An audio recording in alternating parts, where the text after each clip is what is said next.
This is Miami All Access. All right, Coach, if you would, a couple of tough losses last week. Give us your thoughts on the last week for the team.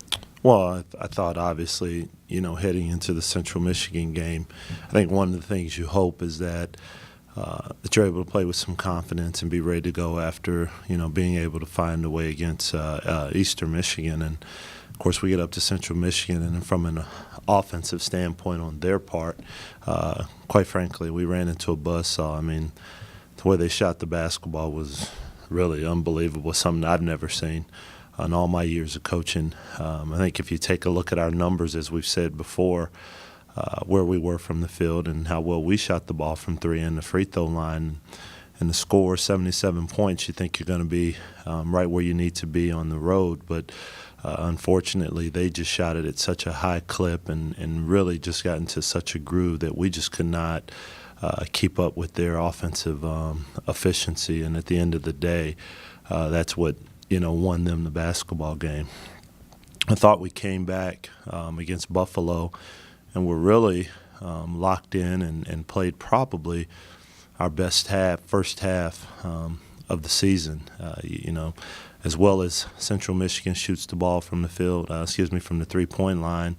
Buffalo goes 0 for 12. So I think, Buffalo missed some shots, and hopefully we had a little bit to do in recognizing and where we needed to be. But, I thought we were locked in, we were ready to play, and consequently we hit some shots from the three-point line in the first half. And then, we head into the second half, and we start the second half. I thought took a couple of questionable shots and a couple of turnovers, and you expect them to make a run on their court, and that's what they did. And at the end of the day, we were there, but we just had no answer for Moss, and he just really controlled and dominated it in the second half, and we just could not answer what he was doing on the court. But thought we definitely played better. Thought we were locked in as to what we needed to be doing from a defensive standpoint, but just couldn't overcome Moss. And credit to them, and also Ford played particularly well for them. You mentioned that first half of Buffalo, probably the best half of basketball of the season. I agree with you completely. I thought it was one of the better played games. And then you look at the stats from the Eastern Michigan game. You can see this team starting to come together. As you get through this early part of the conference schedule, what do you have to do as a coach to get them over the hump and get them over the next level? Well, a couple of things. We've played Buffalo twice. We played them twice in 10 days.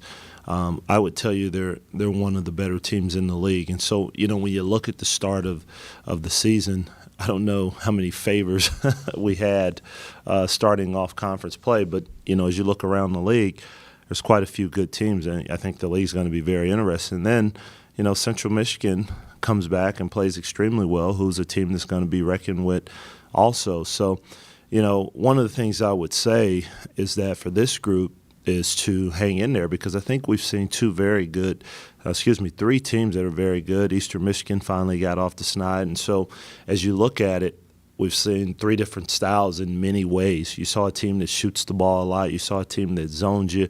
And then, of course, against Buffalo, you saw a team that has the ability to shoot but can pound the ball inside. And so for us, I think it's a matter of getting some confidence. Now, in our case, we go against Western Michigan, who some could argue that's, possibly the best team in the league. They're 3-1 and have played extremely well. And so we've got our hands full with them. As you look at them coming into the game, you're talking about a team that, in my opinion, has 4 guys in their starting 5 that has the ability to go get 25.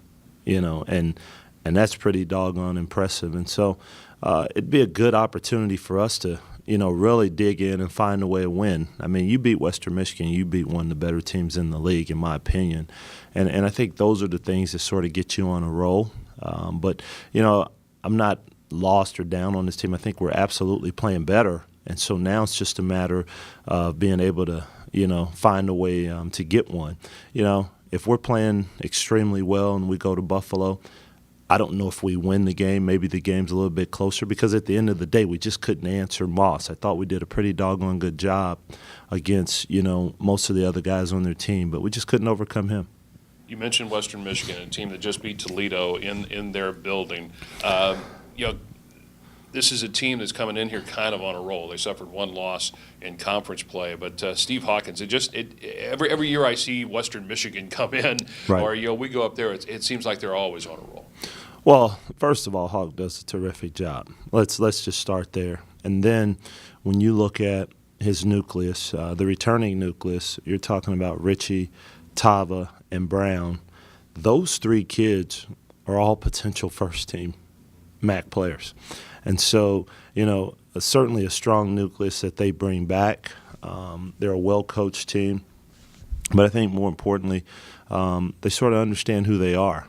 And, it seems as if, at least in my 3 years here, this being my third season in the league, that, the guys that then come in and replace guys that leave, it's sort of just like a tire. It just keeps going and keeps rolling. And so they've really settled into their style of play and know what they need to do to be successful. I think one of the things that you can say about Hawks teams is that, you rarely see them beat themselves. And so that makes it hard. So you're going to have to beat them. They're going to bring toughness to the game. They're going to bring a sense of purpose to the game. And, Connor Tava is one of my favorite players in the league. He absolutely is because, I think he's a young man that brings multiple things to the game. And, he's not a guy that necessarily shoots the ball from the outside, which even speaks even more to his ability. But, when you talk about basketball and you talk about being able to play the game and understand how it's played and playing it, with an edge, he does that. He's a terrific passer. He can put the ball down. He finishes righty. He finishes lefty. And he makes game-winning plays and he makes tough plays. And so, you always have to figure out how in the heck are you going to guard him. And then, of course, you've got the first-teamer in Brown who's sitting there. And you've got Richie. So, there's a lot going on. And they have a lot of other good players. And so, you really have to be locked in. And you have to understand you have to do it as a group. Against Buffalo, you went with a little different starting lineup. Caleb Wright gets in the starting lineup. Jared Eustace getting the starting lineup. Situationally, it worked out. I'm sure that's why it was happening, that Caleb Wright gets to start. He actually did a pretty good job on Moss early going in that game. Well, Moss he presents a challenge, and it's a physical challenge. And, LJ, I think has struggled with Moss and his physicality. And so we put Caleb in, and Caleb had been working his tail off and had been doing better there in practice. And he brings obviously more of a physical presence to our team. One of the things that makes Moss so good is that Moss is able to do it on both ends. He's not a guy that's going to take plays off. He's going to sprint the court on offense. He's going to sprint the court on defense. So he's never – well, I shouldn't say it's never like he's running uphill. It seems like he's always running downhill on both ends. And we thought, that would help our team. And I thought early, I think it definitely did. I thought Caleb did a good job of putting his body on him and just being physical. I think Caleb fatigued some through the game, but I think Moss sees some of our guys were not the biggest team, and his eyes light up, and so I thought that change was a good change. But I think you hit it on the head. It's as we look and who we're playing and situational, how do we get the best matchups when we're talking about defending certain guys in the post, and it may become a deal to where depending on who we're playing, then that's who will start. But those guys are going to play, but. I think as you look at the guys that we've been playing, we're sort of getting more set in the guys that are going to play. Now it's just a matter of who's starting the game and who's not. Will Sullivan had his second double-double of the game of the year against Buffalo. And, again, when you're struggling against guys, against Moss and Johnson and Ford, having Will step up, rebound the basketball like he did. If he knocks down shots, that's what you really want. But to step up and have a double-double rebounding the basketball is a big thing for you. Well, I feel bad for him in many ways because, that's a lot to ask. Sully's 6'3", probably on a good day. He's probably more 6'2.5". But, shows the spirit, shows the grit, does the things that you need in order to be successful and win.